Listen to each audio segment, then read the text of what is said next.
Hey, this is Mike from Roanoke, and you're listening to the Hood Rat Recap Podcast.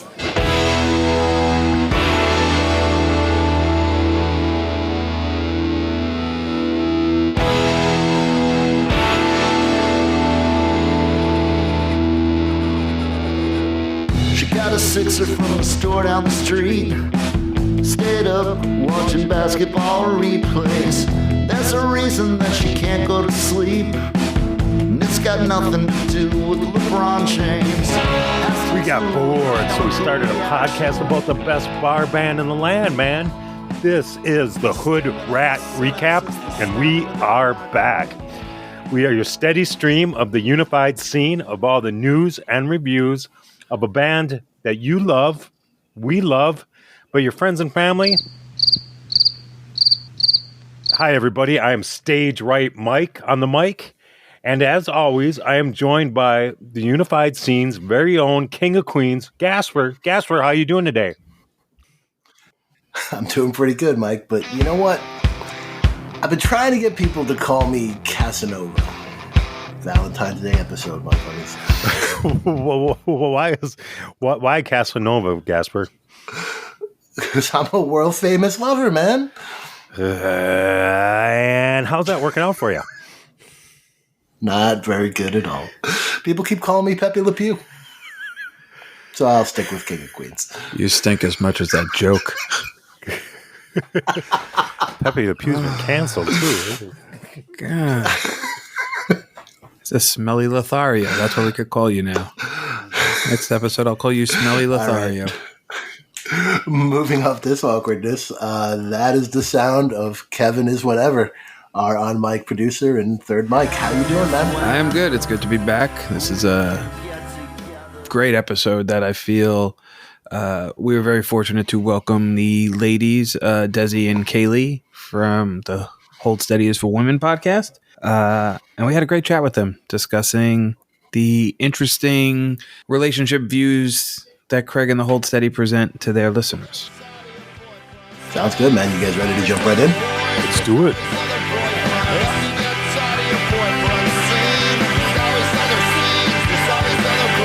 You don't have to deal with the dealers. Let your boyfriend deal with the dealers. It only gets inconvenient when you want to get high alone. You don't have to go to the right kind of schools. Let your boyfriend come from the right kind of schools.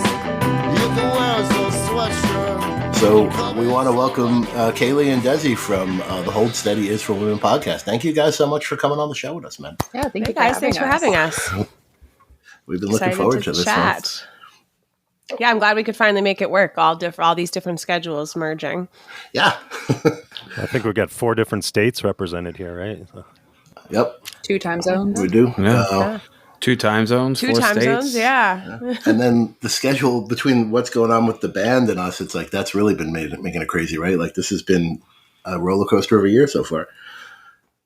Before we started recording, Kevin was talking about your guys' podcast just interviewed Franz, which was really awesome. If you guys haven't heard that yet, definitely go check it out. It was a great episode. Kev, why don't you... Well, I'll get to the sort of question when we're sort of talking about the songs because it's going to tie into my song selection for the thing. But just getting into the overall podcast, it was curious. How did you guys get to know Franz? And was it you guys just went up to him at a show? Is it a random email? Because listening to the show, you guys had a great rapport with him, and it really came across. And you know, Franz is very eloquent in his answers, and just knowing all of that, like it was a very interesting conversation. And the point that Gasper was referring to, I'll bring up later, but you know, you guys, you know, the point of the Hold Steady is for Women is you kind of feel like it's an underserved gender to sometimes some of the messaging, because I did notice some of the messaging even that he discussed. So we'll get to that, but I'm just curious, how'd you get the interview with Franz? And, you know, was that the first time you've talked to him on the show? I think I can speak for myself. I mean, I saw the Hold Steady for the first time like 15 years ago. So I think by this point, pretty good rapport with the band members, but we just reached out to Franz via email and asked if he'd want to chat, not specifically about the Hold Steady, but more specifically about like his other projects and then some more of like what our podcast is focused on in terms of like the scene and really like the media tropes surrounding the band. Can you just sort of spell it out for our listeners that may not know? Like they should know because we talk Sure. about you guys a lot on this show. But I think it's very interesting. And considering what we're going to talk about later in the episode is sort of the sort of Valentine's Day theme, Hold Steady view of relationships. It's interesting to hear the approach that your show really does an excellent job of trying to show that music is for everybody, but sometimes messaging gets lost along the way. Yeah. Desi, go for it. So I think one of the main questions that we get is like where the Hold Steady is for Women came from. And I think it came from us being like so tired of, people asking us why we were at shows, people asking us, oh, do you even know who Patterson Hood is? Name a Drive-By Truckers song, and just feeling very outside. And also, I want to clarify, when we say the Hold Steady is for women, we mean all women. Trans women are women, non-binary.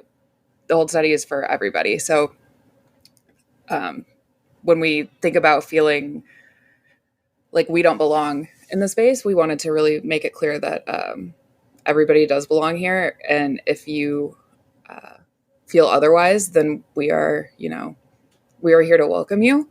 And I think that the podcast idea started when we just got sick of the same jokes about the lines at the bathroom and things like that. So, Kayleigh, I don't know if you have anything to add to it. Yeah, I think that it originated with like in earlier Brooklyn Bowls, they would do the big pictures with everyone pre-COVID.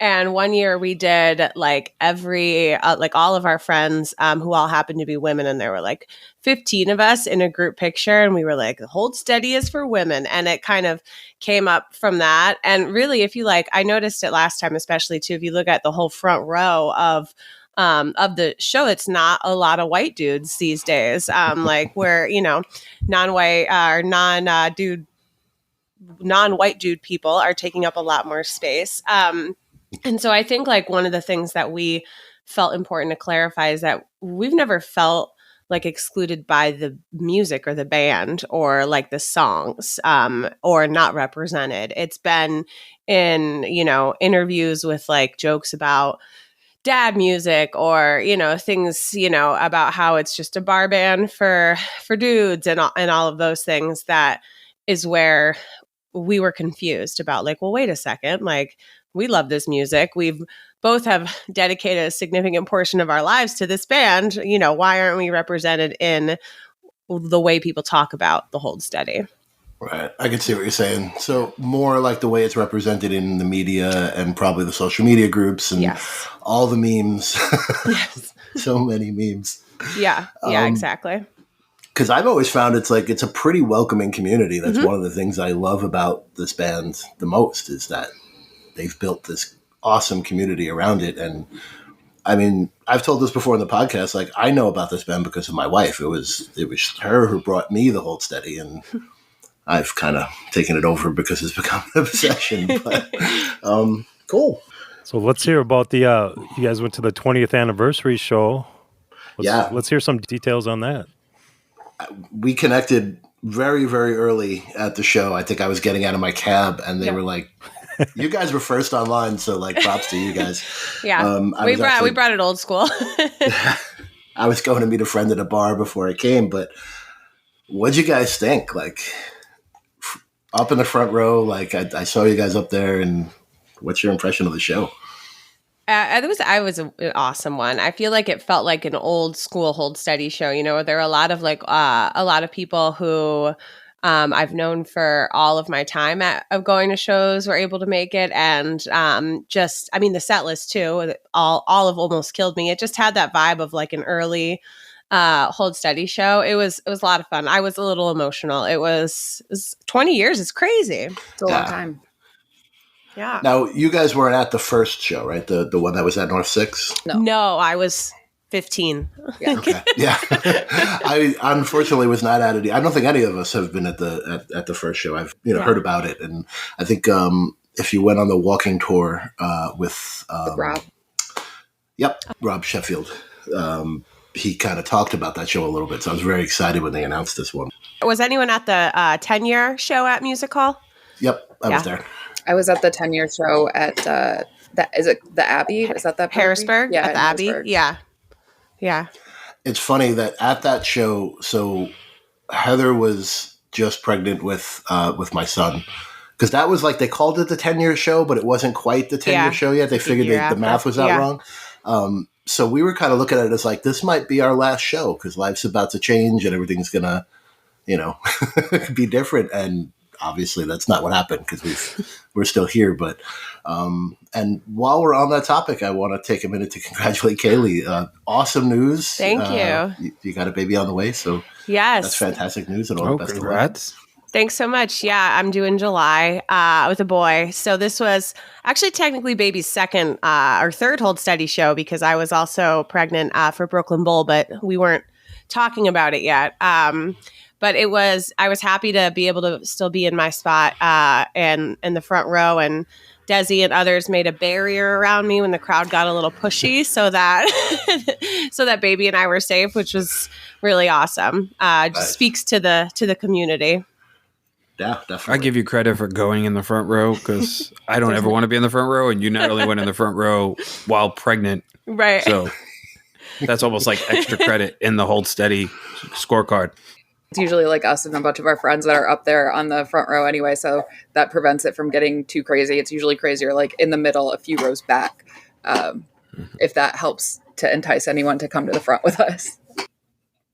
I mean, it's even just a journey. Like, I think of like sometimes, like if I had to go to the bathroom, the journey to get through the fans and then try and make it back, like that's like climbing a mountain to me. I'd rather just stay off to the side.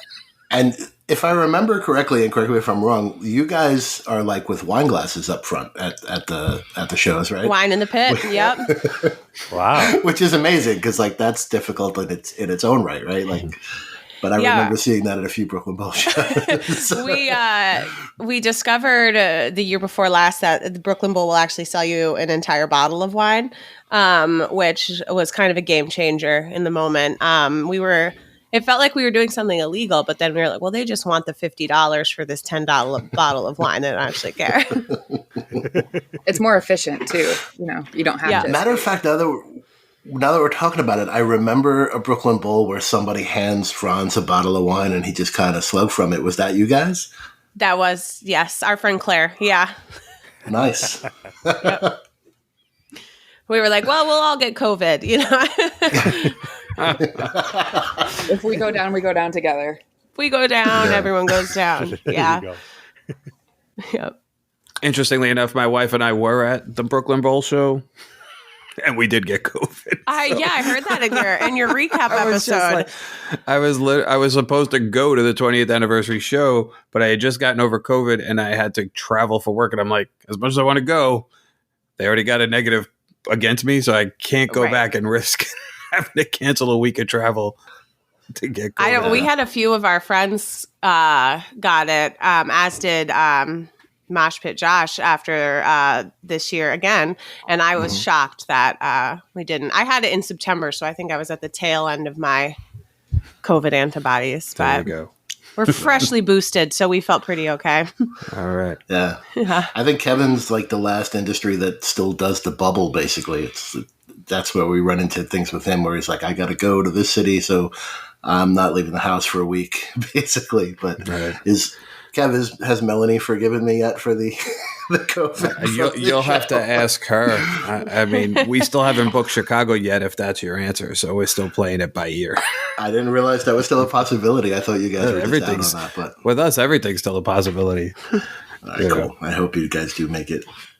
All right, so just to jump into recapping the show a little bit. So one of the things, right off the bat, they walked out to Sgt. Pepper's Lonely Heart Club Band, which was a lot of fun. You got that 20 years ago today line, which, I mean, let's face it, the reason there are so many memes around this band is because they meme us constantly. So, and to me, some of the highlights of this set were there were so many songs that were played that like haven't been played for a long time, and I've maybe only heard once, and some even not at all ever at a live show. Like, what were some highlights for you guys? Curves and Nerves. Curves and Nerves.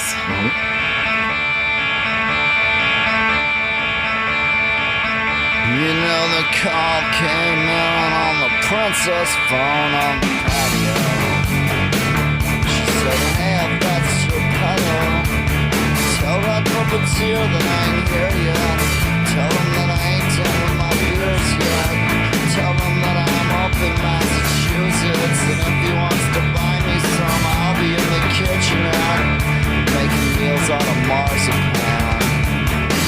Making love to the black and First time since 2008. Is that correct on that song? I think that's what he said. Yeah. And I think first successful foray, because I've heard the recording from 2008 and they really do just fall apart. It's not successful. Yeah. Right. I mean, some of these songs are the songs that like they're just not in practice on because they're B-sides and not in heavy rotation. And like Sketchy Metal was one of those that haven't been played since 2014, and Milk Crate Mosh since 2011. For some reason, I texted the guys like when they played Sweet Pain, I lost my mind. Me and I'm too. like, I know I've heard this at a show, but like it feels like we haven't heard it much, right? Like It's very rare. Yeah, I've only heard it maybe once, I think, live. yeah, that's one of those songs that like I don't have any tattoos, but if I were to get a tattoo, it would be something around the line reaching through the speakers and trying to hold on to the quarter notes. Like that line just hits so heavy That's for me. amazing. Yeah. Yeah. I know in Rob Sheffield's recap of the show, he said that the I Always Dream About a Unified Scene felt like a benediction. And I think that that's the point in the night, too, where I was like, started feeling more emotional. And Craig got emotional. And, you know, we were all just like, it's in Sweet Pain, it feels like ironic when he's talking about it. But like that night, it felt genuine. earnest. And we were all, yeah. Yep. And you did get a brand new song, too, from the upcoming album. So it was, considering the 20 years, they really did give you a good 20-year cross-section by playing a song from a record that's not even out. I mean, we have it now because of the pre-orders and everything. We've heard it for months. But, you know, they did bust out Sideways Skull just to, you know, fill in, which, looking at the set list, went right into Sequestered in Memphis. So it's kind of interesting.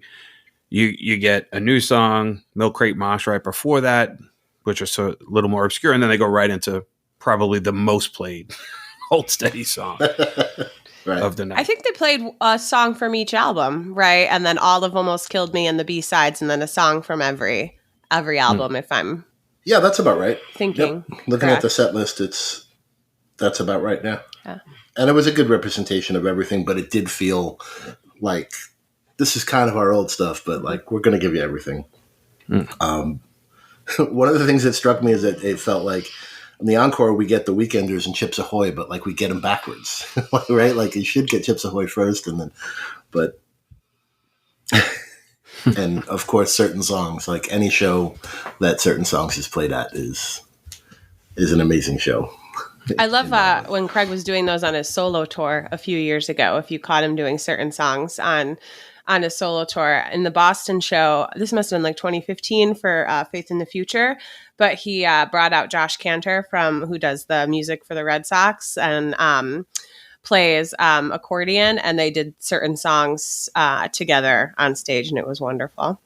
Oh, cool. I've actually not caught him doing that. So I've seen him a bunch on the solo stuff. Yeah, I seen him do it. I think Kayleigh's right. It must have been 2015. I saw him do it in Minneapolis, and it was when he was with Titus Andronicus, but he didn't come out for that song, of course. Right. That was the show that's what they did in New York. It was kind of the same at the Kim and Titus were touring together because they had that similarity in Faith in the Future, right? But, all right, cool. So I'm just curious, how does Killer Parties come over after 20 years being the 20th anniversary show, since you do hear that at does it feel different when you're at that show? Like, knowing this specific evening, for the three of you that was there, does it feel like, all right, this is the end of book one and book two is going to start whatever the next show I get to go see him is? Or does it just kind of blend together for you all?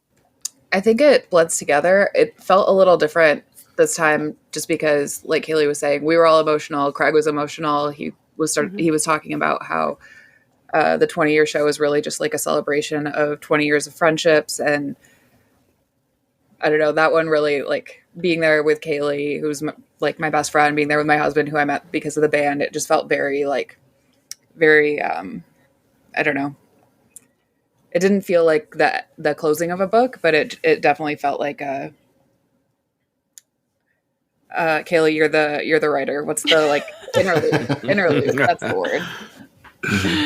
Yeah, I mean, likewise for me, it's also met my husband technically because of the Hold Steady. Our mutual friend is a friend that I had from the band who was his college roommate. So. And, knowing there and pregnant and, next to my best friend, it was like, wow, killer parties did almost kill us, but we're still here, So I had our buddy Mike with us, who this was his first Hold Steady show, believe it or not. It started with he was kind of teasing me about quoting lyrics online. And I think it was Laminates when Open Door Policy first came out. I had put a quote in my Facebook profile, and he was just like, "Oh, that's super deep, man," or something stupid like that. And then 2 weeks before the show, he texts me the lyrics from Laminate. I'm like, "What's that about?" And he goes, "I've been making fun of you for so long. I started listening to this band, and now I really like them." I'm like, "Well, they're playing if you want to come," and he wound up coming. So when Killer Parties came up, I was like, here's where you get indoctrinated into the cult. You'll see what I mean, but this is where you pledge to the cult. And I feel kind of like that's what that is at the end. It's that's just your it's confetti baptized. Yeah, exactly. Yeah. Like that. Or in our case, this time we got baptized by the sweat of Smiley Guy, one of the enthusiastic moshers. Yeah, cardigan dude. Very enthusiastic and very sweaty. Very sweaty. So why do you call him Smiley Guy? He was so smiley. And he just kept shouting, "Fun!" And we were like, "You're the only one having fun doing this, my guy." But sure. To the point where later on at Lake Street, Steve Selvage was like, "How about Smiley Guy?" Oh, I missed you guys at Lake Street. We were in the front. I did notice Steve was in the back, and we were going home, so I'm not going to bother him. But it gets to be such a late night.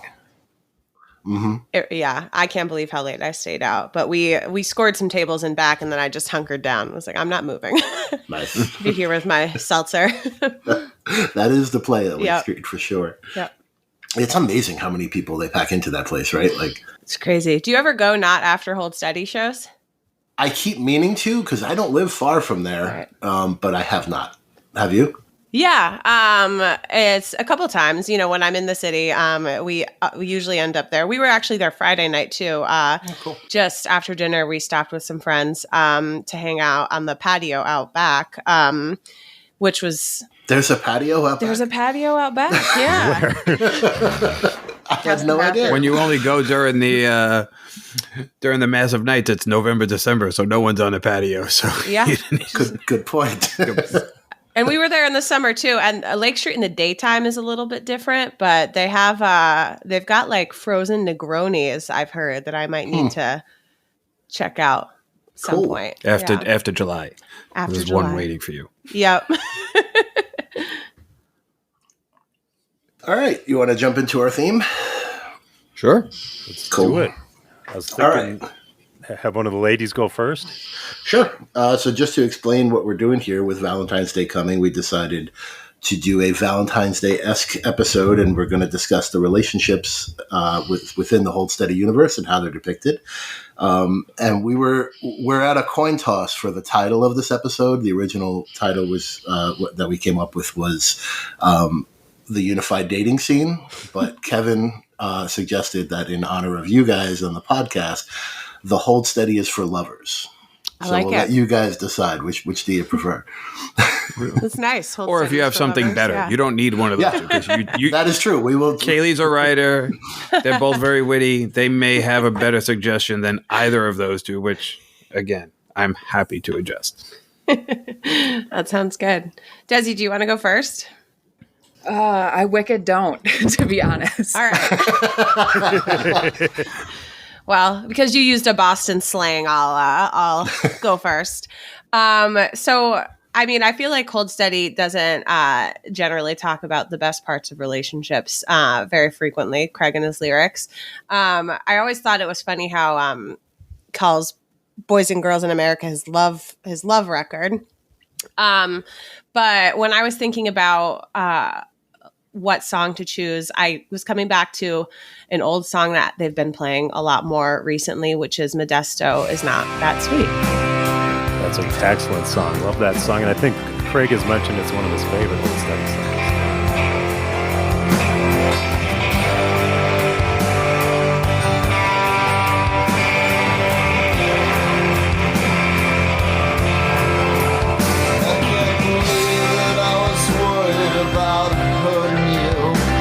Should have kicked it with your cousin when I had the opportunity.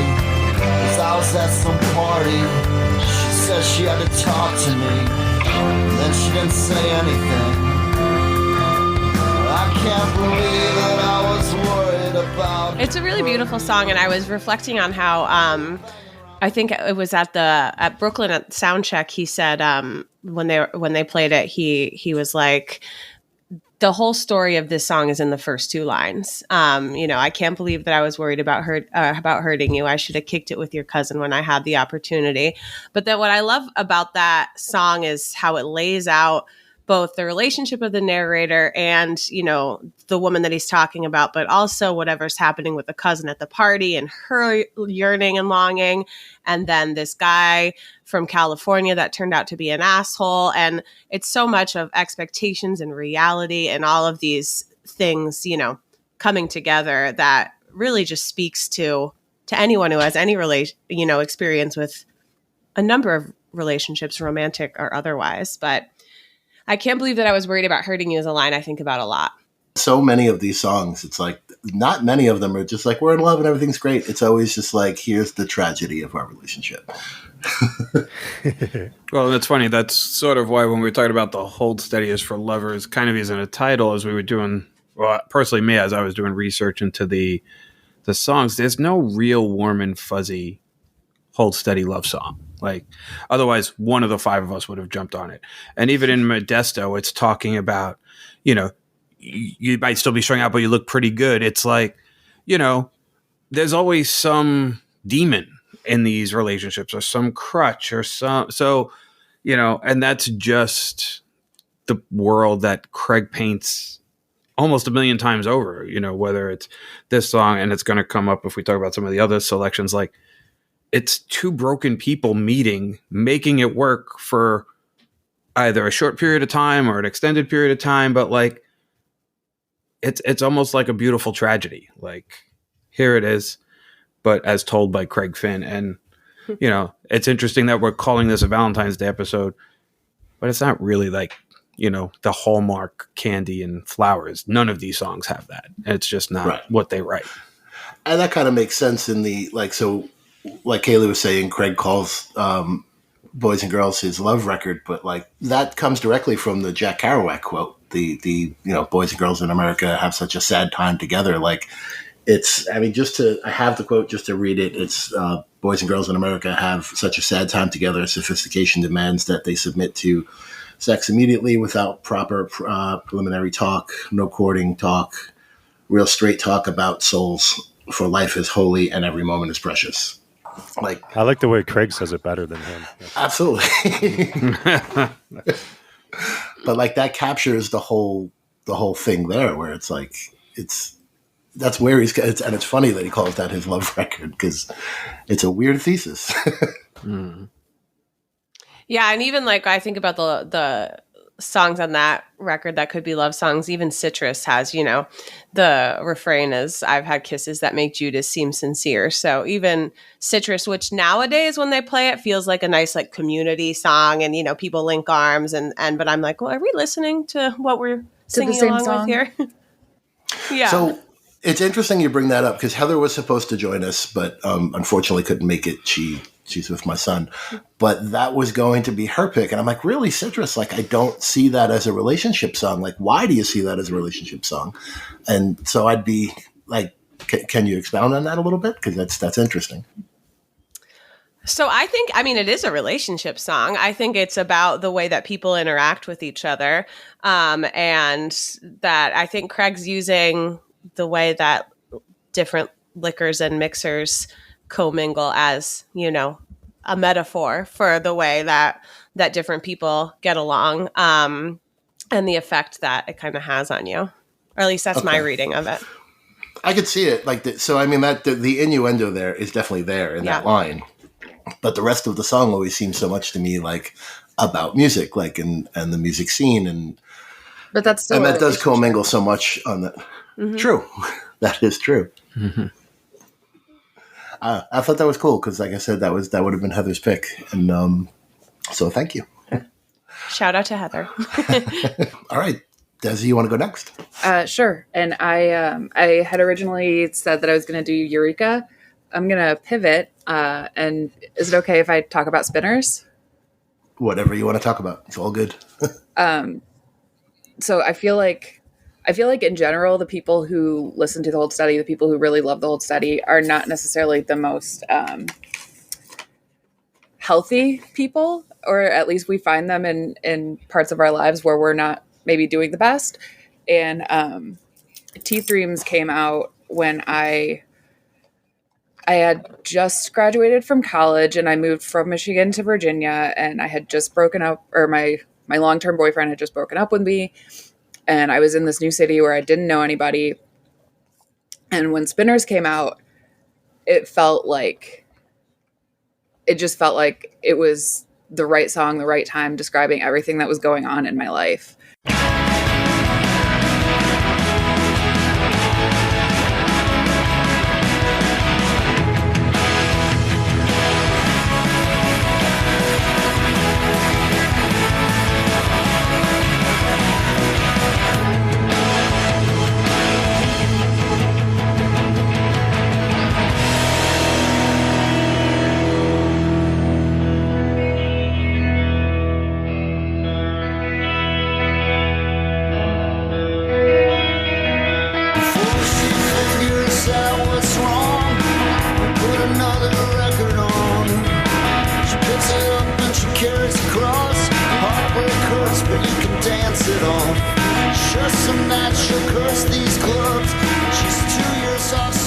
Heartbreak hurts, but you can dance it off has been a refrain for, I think, a lot of us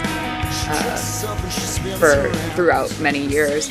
And I feel like it's easy to look at Spinners and say that it's not a relationship song, but there's a lot going on. Not only talking about like the breakup, the heartbreak part of it, but like the same guy buys another round to let her know she's interested or he's interested. Like that's, I think that is a relationship that might lend itself to some of the Modesto style songs.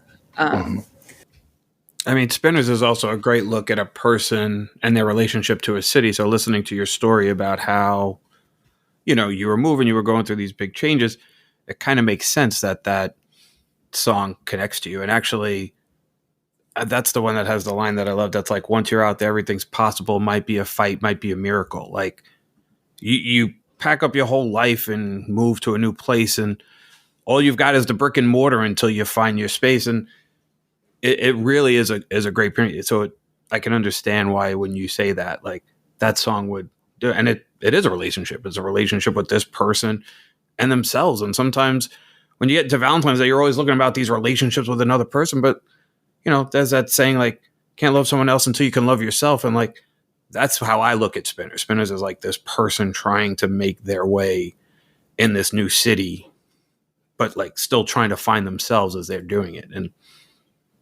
Hallmark doesn't have a card for you to give yourself. Unfortunately, you always got to give it to somebody else. Yeah. And that is a big part of it too. Like it sounds trite to say or whatever, but it is a song that helped me feel more comfortable being by myself and enjoying my own company and things like that. And I moved from a farm town in the middle of nowhere, Michigan, to Charlottesville, Virginia, which is a big money college town in the South, and it was quite a culture shock. But you adjust and you figure it out, and part of that is learning how to be by yourself and learning how to not be in a relationship, I guess.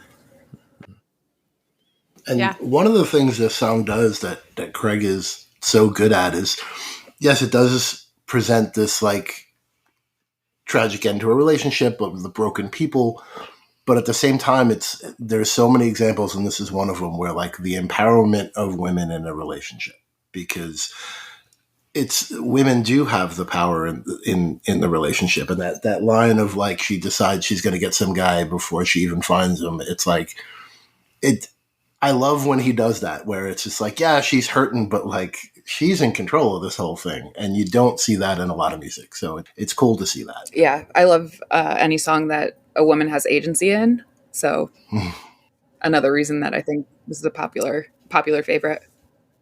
It's one of my favorites, and I actually think that there's like a misreading too of a lot of Hold Steady songs about like with Holly or whatever, assuming that she doesn't have agency in what she's doing or that she's like a victim. But I think that Holly has a lot more agency than we're privy to, given the unreliable narrator that we're hearing the story from. Agree. So, I mean, that's a great point in that the overall theme of these songs where you have those characters. So the narrator is he's like, I've always read him as like, he's the nice guy who's in the friend zone, right? Like he's trying to get with Holly. He's not admitting that he's trying to get with Holly. And he's always the guy on the sideline, like watching this stuff going on and then doing all the stuff like buying back the jewelry when she's in rehab and like that type of stuff. Like, how do you see like that whole? I've been trying to put that story together forever, and I don't think you'll ever get a full linear story. But what's your guys' take on that? Well, I know that Craig said that he's not writing about those characters anymore. So I do think that like post, I think Separation Sunday, but for sure post Stay Positive, we're not hearing about those same characters any longer. So I think the universe that he's writing about is from it's different people. And I think that especially starting in Teeth Dreams, he started writing a lot more like using his own life, not explicitly, but certainly implicitly in the lyrics. So I can go either way with the lore of early Hold Steady songs. It's fun.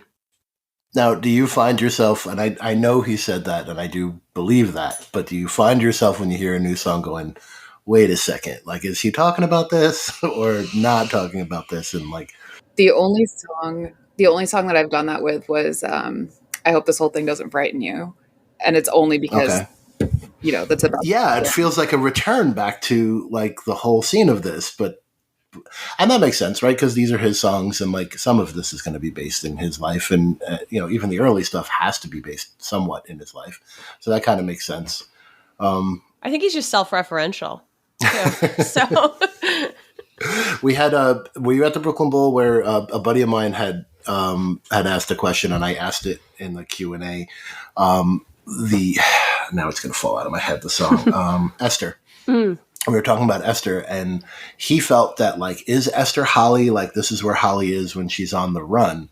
And we got that awesome answer of like, she's like, I'm not so sure Esther is a female. And that was kind of eye opening, where it's like, oh, okay, yeah, I never thought about that. Yeah. But cool. All right, so who's going next? Why don't you go with yours, Mike? Pick up the Weekenders.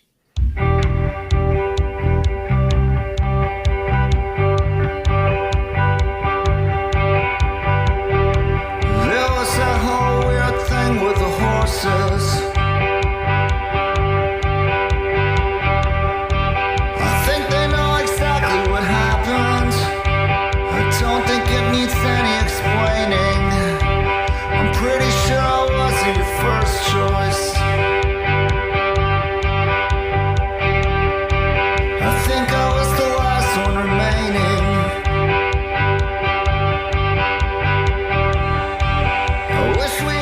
Yeah, when I think of the Weekenders, I think of the one line that does not support my main thesis, but it's the one line that just overpowered me so many times when I heard the song the first few times I heard it, but it's just the line that I think is their best setup and their best punchline. You know, the theme of this party is the industrial age, and then the punchline, you came in dressed as a train wreck. So I don't know if you guys think of that as being a big line, but that just overpowered me the first few times I heard the song. But now the line that really gets to me after I heard it a few times is, I don't think I was your first choice, but I think I was the last one remaining. Every time I hear that, it's just a total gut punch to me. And that's what's so relatable to me about this song is I really relate to Craig because I feel like he's always writing about being one step behind in the relationship, kind of being in a relationship that's over his head. And it kind of reminds me of that line where he says, in the end, this is not one of those romantic comedies. In the end, no one's going to learn a lesson. Yeah, I don't know if any of you guys noticed, but I kind of think Craig's just a great writer. And so that line reminds me of just like, like when you're watching a romantic comedy, you're not like, oh, I thought Matthew McConaughey was so dumb at the beginning of this movie, but now I really respect the way he's applying the lessons that he learned. No, it's not like that. In real life, we don't learn lessons. We just keep making the same mistakes over and over again. But since we have the ladies here, what I really wanted to ask them is about this one line. In the end, only the girls know the whole truth. One of our favorites. It's one of our favorites. To me, I think that line means that I think in a lot of cases when women speak, men will try to interpret what we're saying into what they want it to say or what they want us to be saying, or they think that we are not being truthful. And I think in the end, only the girls know the whole truth. I think that's mostly just saying like women are only ever going to really believe each other. I always took it like as, like, how the woman has her best friend and they talk about everything and they know everything. So they know the whole truth. But us as guys, we're just not as intuitive. And I'm always like a step behind. I'm like, always like, oh, what's going on now?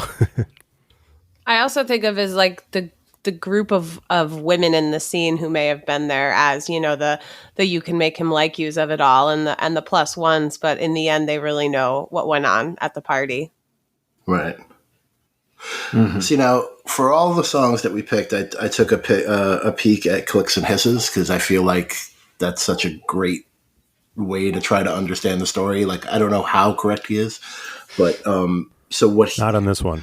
Yeah, that's why I wanted to bring it up. Like, he says that this is an update on the Sapphire storyline.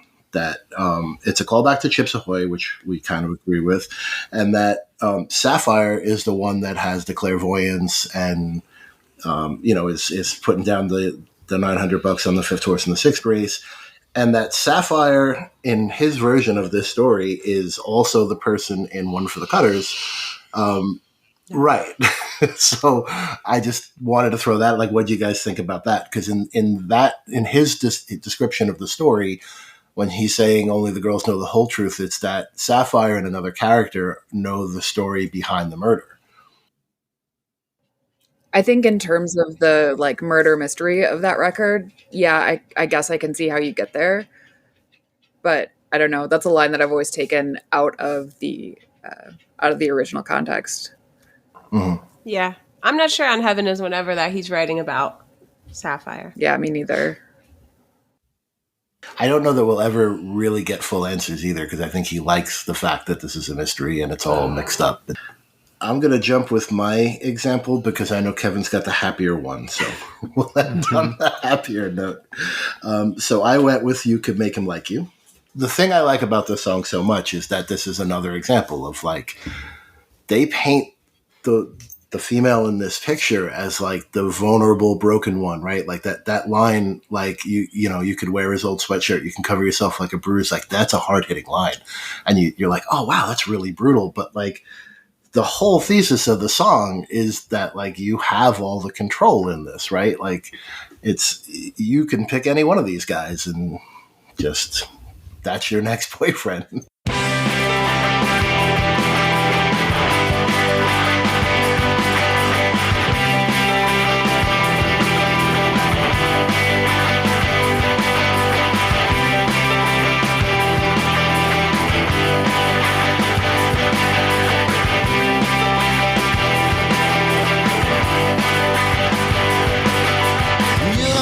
deal with the dealers. Let your boyfriend deal with the dealers.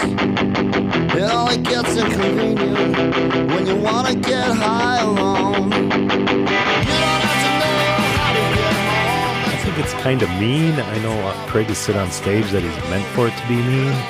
Did he? Because it feels like it's meant to be like biting, but like ironic, right? Like he's not really saying these things. He's like kind of just poking fun at the whole theory of them, right? But I don't think he's wrong.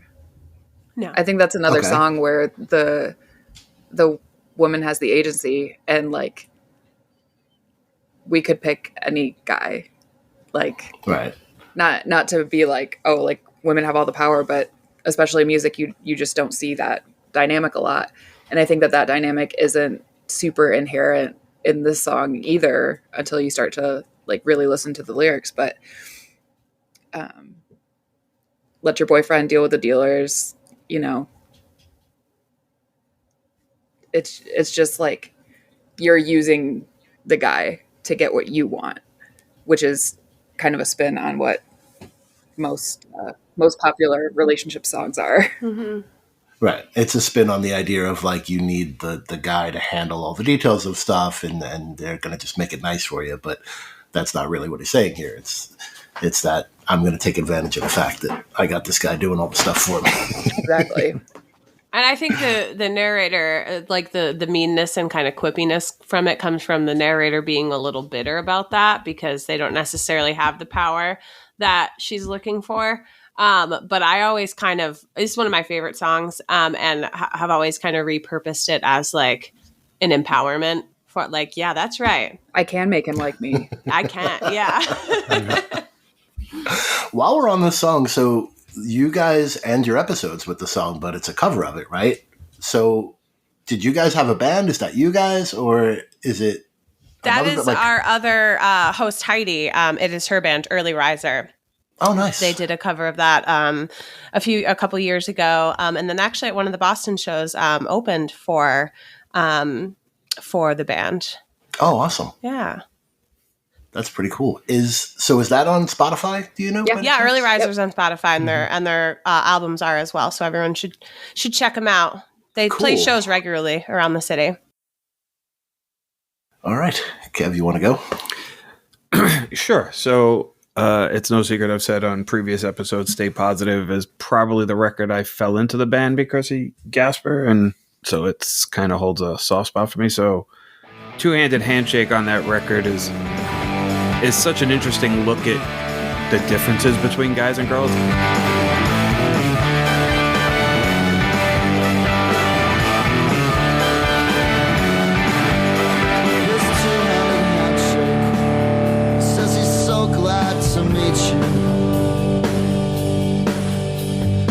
One silver earring, says he parties on weekends. He turns to the channels when he's watching the TV. He recites lines from movies when he's trying to be funny. Guys, it's like we're not even trying.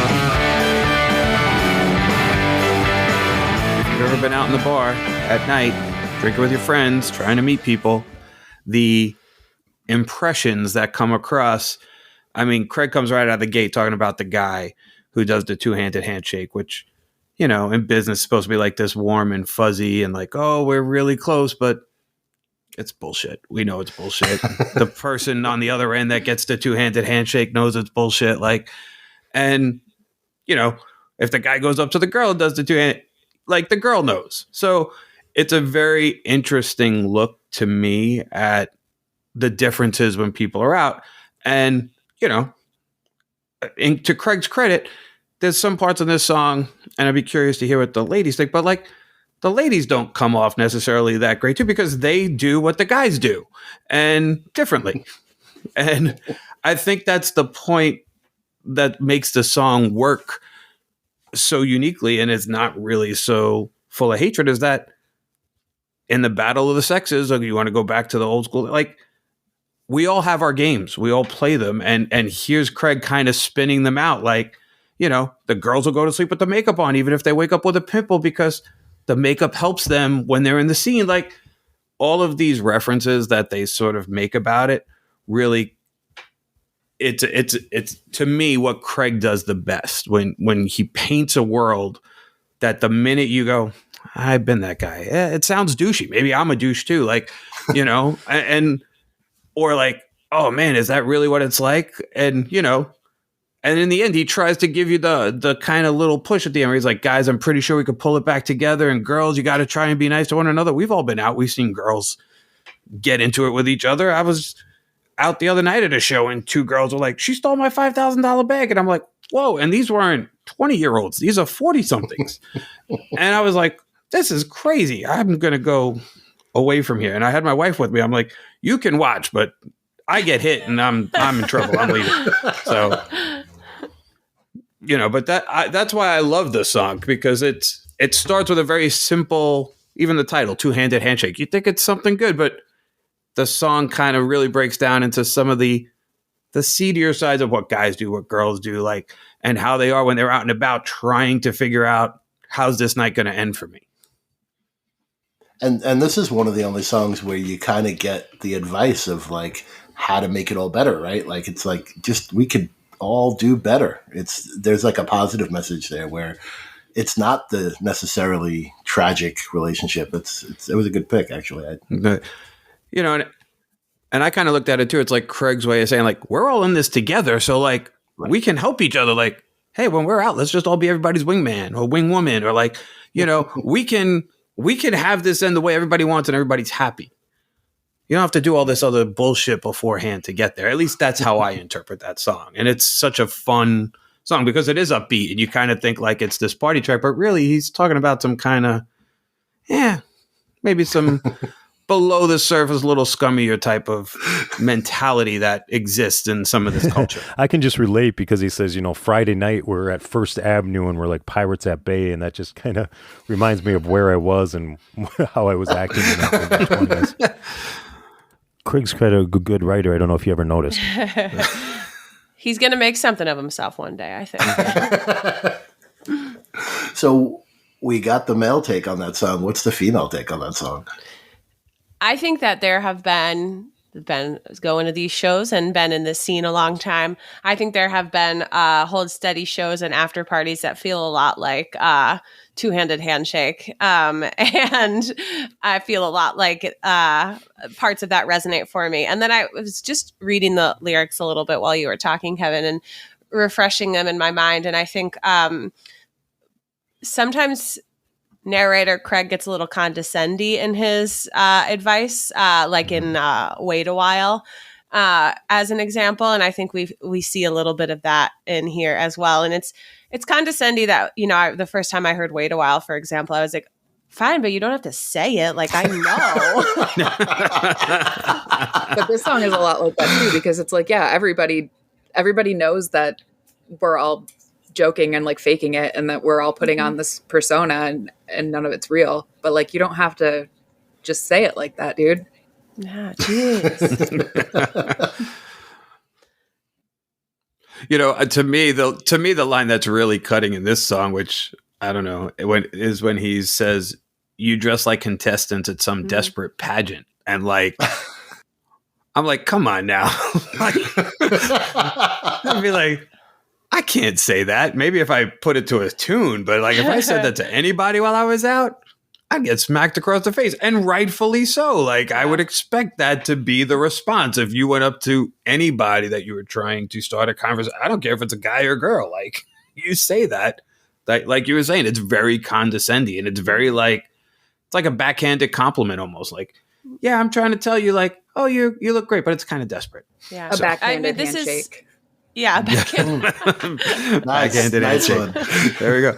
Maybe that should be the name of the episode, backhanded handshake. Sounds a bit like a euphemism, but I think it might work.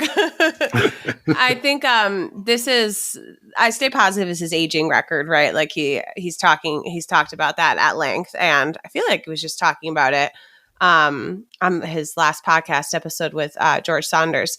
But this and like Joke About Jamaica and a lot of other songs around this era have a very like I'm watching this happening all around me and I'm not sure of where my place is within all of this.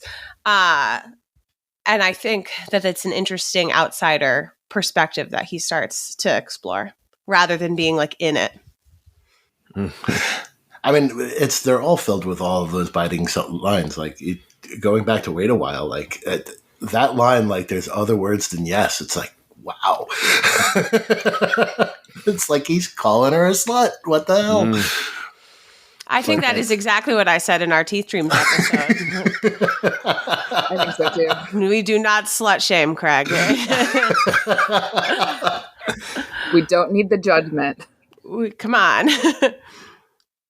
All right, so just to end on a more positive note, I did want to talk a little bit about Chill Out Tempo. Before we do, I was glad you brought up the podcast, because we talked about bringing up the podcast, and I got voted down, but thank you for bringing it up, because now I win.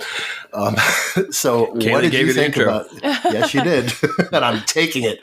So what did you think about the episode? Like, I'm glad to see he's back with season 2, and George Saunders was such an awesome guest. Like, I really like Craig's podcast, and I feel like in this season 2, he's like found his groove more and like has figured out who he wants to be as a pod. Like the conversation felt more natural.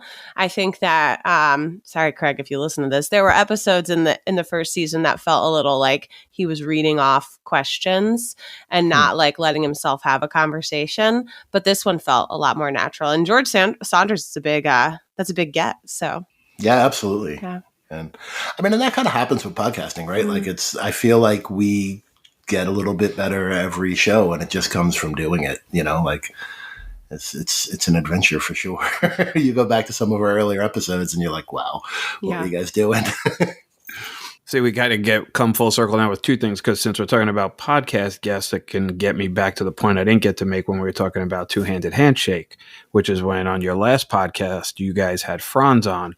And he brought up the point that he felt that it was right around the time of Stay Positive where the audience seemed to shift a little bit. He said during the early tours, he didn't notice some of the overly dad bar, man-driven audience that seemed to permeate. But then you guys kind of brought up the point about the messaging at that time. And I thought it's interesting that record sort of, and as we were just talking about with Craig, it's kind of like his aging record, and is that sort of the what happens as part of Craig's aging music kind of brought out some of this other contingency that might not have been there from the beginning, which then plays into the point of why you guys do the podcast in the first place is, Hold Steady is for everyone, men, women, gay, trans, it doesn't matter. It should be an all-inclusive group. But at some point, even Franz admitted, like, at that time, it seemed like it started to shift. And I was curious, as you guys were talking to him, like, does that sort of work in your timeline? Or did you kind of feel it before and then just realize, like, oh, he missed it? I'm curious. Yeah, I noticed it around then, and I also think it aligns with when they got popular, right? Because they blew up after Boys and Girls, and then so Stay Positive was their first album that really had like a ton of hype leading up to it, outside of just like the Pitchfork sphere. Like there was a lot of hype, obviously, after they were on like cover of Village Voice and everything, but like Stay Positive was the first one that was like, they're going to put this out, they're going to tour on it, they're going to be on late night shows, etc. And I think that some of the like hardcore callbacks that Craig's doing, like on the album track, do bring out like not even necessarily like the dad crew, but the like frat crew who are like get hammered and don't see it as ironic, because I think a lot of that is ironic, but they're fully embracing it. Right. I mean, and that was the record that they had a hit on Active Rock Radio. That was sequestered in Memphis. So you could see the college crowd kind of getting pulled in. It was a weird mix. That was my first show, actually, was McCarran Park Pool. Oh, wow. It was the first time I saw them. And it was that crowd of like your college group and your dad. It was a weird crowd. So like I do see the point. And that has evolved since then, I think. But the first time I saw them was on that tour, and it was a similarly weird crowd, but weird in the opposite way, which I talked about on the episode with Franz. But I saw them at a Christian college. So it was a dry show. Nobody could drink. And the front row was at least mixed enough that I didn't notice feeling out of place. I didn't notice that I was the only woman. I made friends with the other girls that were next to me. So then when I saw them again a few years later, and it was more apparent, and I had been like, you know, reading articles then about like, oh, dad's night out or whatever. By that point, I realized that like it did look kind of weird, but I didn't come into it with that frame of reference, just because the first time I saw them was so different, and I didn't have any friends that liked them, so I didn't have anything really to like compare to. So I'm going to just pose the question now for the group, since Desi just kind of wrote it out. Do you think the introduction of your experience in alcohol at a show is why that changed the second time to the first time? Because you said you didn't notice it the first time because it was sort of a dry show and everything, and then Hold Steady has some very intoxicated fans. That part of the reason why I don't like to be in the middle of them, because then I wear a drink or 5. I'm just curious that as you just pointed out, the first time you didn't notice it, but the second time you did, it was more of a traditional show. Do you think the alcohol changed the experience? I think it was less the alcohol, more just the setting, because it was a sold out college like theater, so it was like I don't know, maybe 800 people, but like seated, and there were like a few rows of GA standing at the front. And then the next time I saw that, so the first 3 times I saw them were all, I feel like, kind of weird outliers, and then I didn't see them again until they came back. But the second time I saw them was at the Strut in Michigan, and it was a 300 capacity bar, like tiny dive bar, and I was on crutches. So I don't know if the crutches made people be nicer to me, but that show was also super great because, you know, I made friends. People were like, "Hey, we're gonna go to the bar. Can we get you a beer?" Like, just a lot of friendly friends, if you will. And then the third time I saw them was the 10th anniversary at the Abbey, where I was one of the fans who was too intoxicated. So I've been through, I think, the gamut. You've seen all sides of it. Experiences. Yeah. Run the gamut. Were you in the chill out tent later? I should have. I do want to say, though, you're both way too hardcore for me, considering you went to a show on crutches. Kayleigh's gone pregnant. I don't want to go with a stuffy nose. So, like, you guys, props to you about both. that. I'm going to be 7 months for the Boston May shows, and I was telling Gottlieb before the show last. I was like, I don't know how I'm going to make that work, and he's like, we'll figure it out. And I was like, okay. Famous last words. Yeah, They are so good at that, They'll be though. fine. Like Yeah. they are great to the fans. They and, are. They are. I mentioned it. They're very when we did accommodating. the Massive Night Show episode. I brought my son for the first time to a Hold Steady show, and so my son's special needs. I can't put him in the crowd and all that. And they set us up with that side area by the bowling alley, and it was just so cool. It was so much fun to see him, you know, to live the line, right? Like awesome. the kids at the shows having the kids at their own, like. So they are very cool, and shout out to the band for that. And Well, one of everyone behind it. Yeah, that's amazing. One of our other best friends from the shows, Emily, who's often a member of the Front Row Wine and the Pit Crew, is due on the same day as me. So we will be at Massive Nights 2023 as Mom's Night Out, and maybe bring the babies to Soundcheck. We'll see. Nice. Yeah. Nice. Awesome. We're soliciting babysitters now. Yeah. I think it's going to be the husbands, honestly. I've done that with Heather before, where Yeah. it's like, you go tonight, I'll go another night. Yeah. So, all right, before we wrap up our theme, could we touch on Chill Out Tent? Because I feel like we'd be doing it disservice if we didn't. So we're going to end on a hookup song? Is that what you're saying, Gasper? Absolutely. Absolutely. Well, I mean, it's the happiest relationship song in the Hold Steady universe, right? Like, it's, you know, they have their fling and it's fun and all. And And then they just go about their separate ways. And nobody gets hurt. Gasper's the one that pointed this out to us, but have you guys seen the YouTube mix with Grease mixed in with Chill Out Tent? So it's got a John Travolta and Olivia Newton-John mixed in with Chill Out Tent. So Somebody we were talking cut it. about how like people just have too much time on their hands. Like somebody dubbed Chill Out Tent into the scene, the summer loving scene from Greece, and That's pretty good. it's a perfect comparison because like that is like the closest the Hold Steady will ever get to a bebopping Grease scene Yeah. like that. To the guy who made its credit too, it really worked. It worked well. Like when you watch them in their bob skirts and leather jackets and kind of prancing around and telling the story back and forth. It's just a modern day Summer Nights. Really, that's what Chill Out Tent is. Yeah, it's a great song. It was never one of my like top favorites on the album, but I really love it when we hear it live because I feel like we so rarely do. And then I love all the references in it, all the literary references, and there's some great wordplay. I also loved hearing all the different demo iterations on the deluxe Boys and Girls, and all the things that I think the different colleges that he had instead of Bowdoin and the songs prior. Mm-hmm. So who is your favorite guest at a live show to play those parts? I missed the year with Augusta because I can never get all 4 days off work. I really loved the year with Ezra. Oh yeah. Yeah. That was a good one. That was wonderful. Oh, yeah.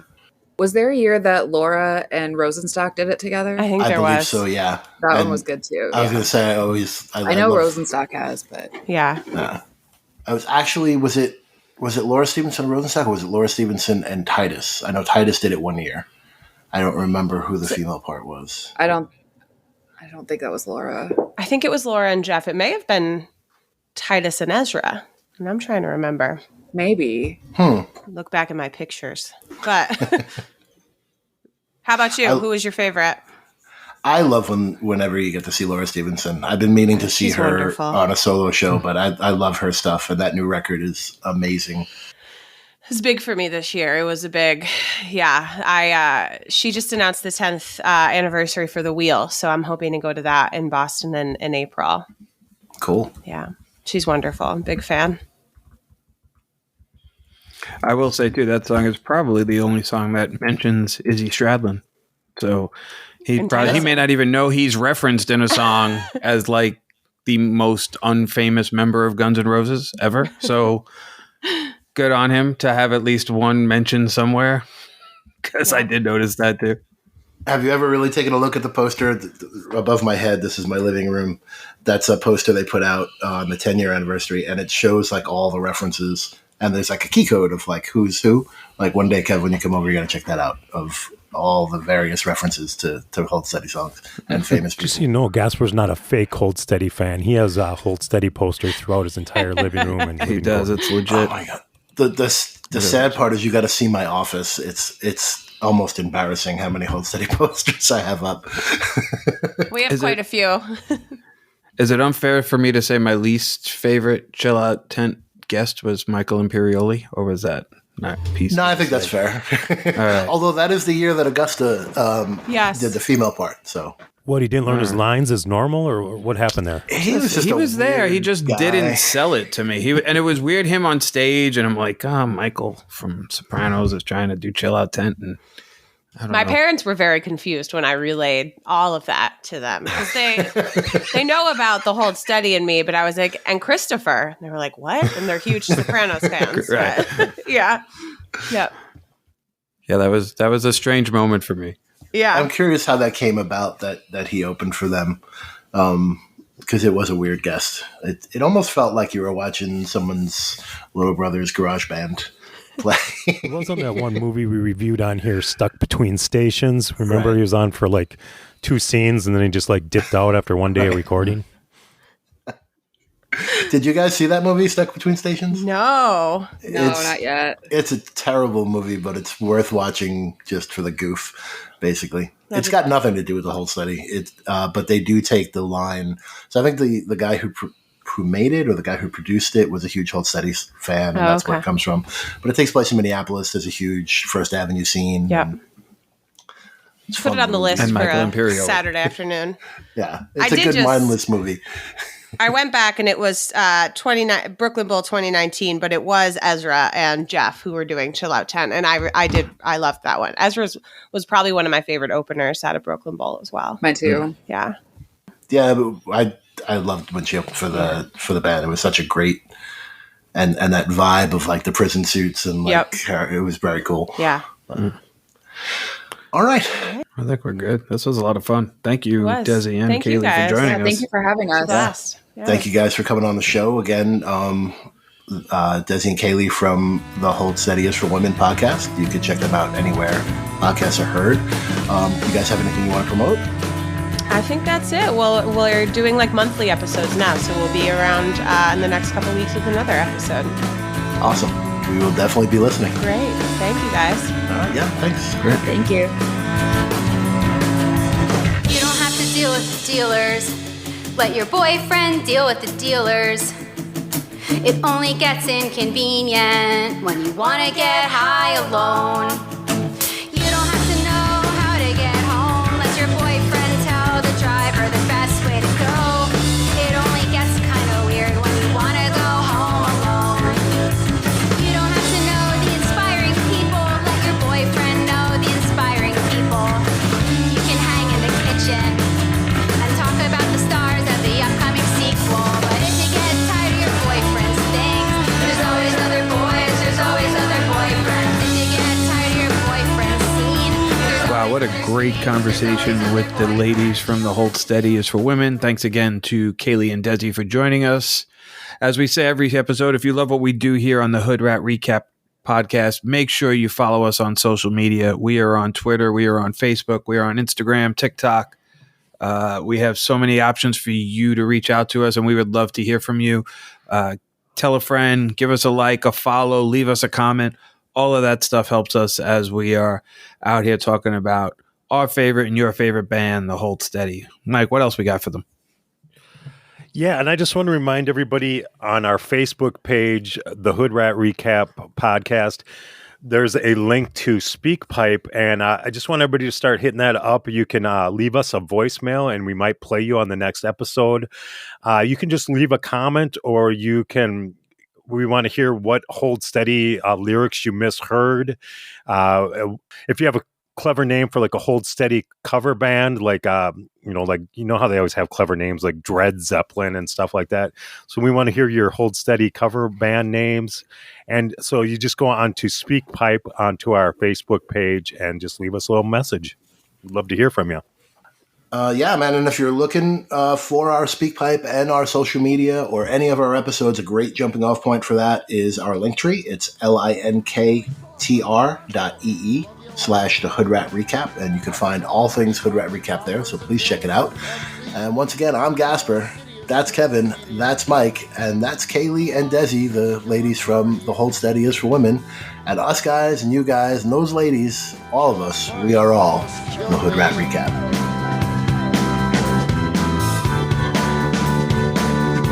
Car party sounds